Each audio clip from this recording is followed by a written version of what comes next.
warahmatullahi wabarakatuh. Saya mungkin mengutip sejumlah ayat, tapi saya carikan yang populer, yang sering diomongkan di mana-mana, sering dikutip di mana-mana.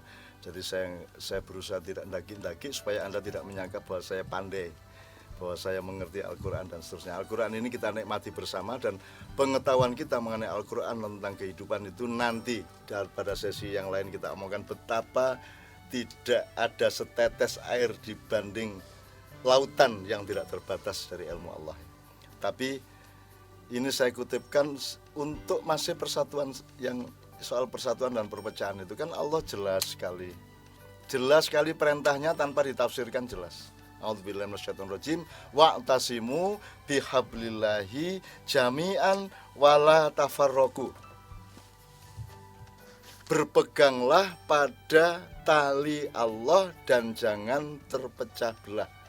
Enggak usah ditafsirkan. Kabel ya. Jadi kabelnya itu simpulnya, pusatnya Allah.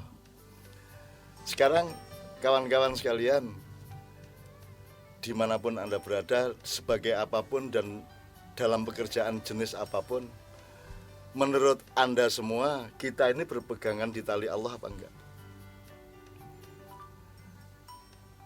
Apakah kita ini percaya bahwa Allah menghidupi kita? Apakah kalau Allah mengatakan, wahai hambaku engkau lapar kecuali aku kasih makan, wahai hambaku engkau telanjang kecuali aku beri pakaian, percaya kita? Kita pikir kita bisa makan karena hasil kerja kita. Memang kalau kita tidak bekerja kita tidak makan, ya.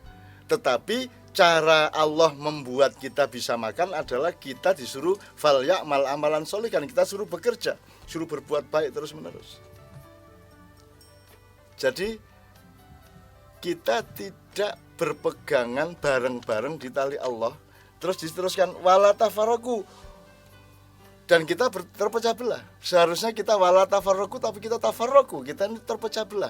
Berpeganglah pada tali Satrio Piningit, terus pecah sama yang anti Satrio Piningit. Jadi semua kan ini kan anti pro anti pro anti, kan begitu. Kita ini hidup hanya anti dan pro dan anti dan pro. Itu tidak laku sebenarnya. Karena itu pasti akan menuju kehancuran. Jadi Anda tahu bagaimana di dalam forum-forum saya, forum-forum kita selama ini tidak ada kebencian, meskipun terhadap setan, meskipun terhadap jin, meskipun terhadap iblis, benci tidak. Tapi disuruh mengikuti dia tidak mau kita. Benci urusan lain, gitu ya. Kita tidak benci kepada siapapun. Jadi jangan pernah berharap saya, semua yang bersama saya pro A atau pro B.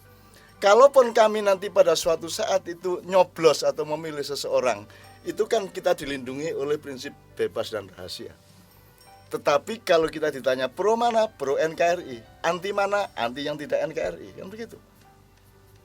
Nah ini jelas Pak, tasimu bihablillah, artinya berpegangan pada tali Allah itu ya berpegangan rezekinya, berpegangan ilmunya, berpegangan budayanya, berpegangan apapun saja.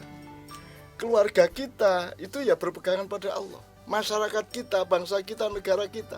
Lah kita ini bernegara, ngakunya berpancasila, tapi nggak berpegangan pada Allah. Ketuhanannya Maha Esa itu, Tuhannya Maha Esa itu siapa juga tidak jelas. Sumbernya dari mana, ngasih tahu Tuhan dari mana juga tidak jelas. Jadi kita ini bukan hanya tidak berpegangan pada Allah, kita ini adalah bangsa yang sudahlah nggak berpegangan pada Allah, ngakunya berpegangan lagi. Jadi sudah pasti hasilnya adalah tercerai-berai. Supaya kita tidak tercerai-berai, maka mari kita berpegangan pada tali Allah. Artinya kita ini berani mati untuk berpegangan pada Allah. Kita tidak takut kelaparan, tidak takut apapun karena kita berpegangan pada Allah. Dan saya alhamdulillah sama Allah diizinkan membuktikan itu sampai umur 65 tahun. Saya tidak berpegangan kepada apapun saja, tidak takut kepada apapun saja kecuali Allah, Rasulullah, ibu saya, dan sesepuh-sesepuh saya. Bukan soal saya, tapi saya ingin mengatakan wa'tasimu bihablillah itu beneran, dan itu bukan perintah, itu adalah tuntunan supaya kita selamat dan sampai ke tujuan yang sejati. Assalamualaikum warahmatullahi wabarakatuh.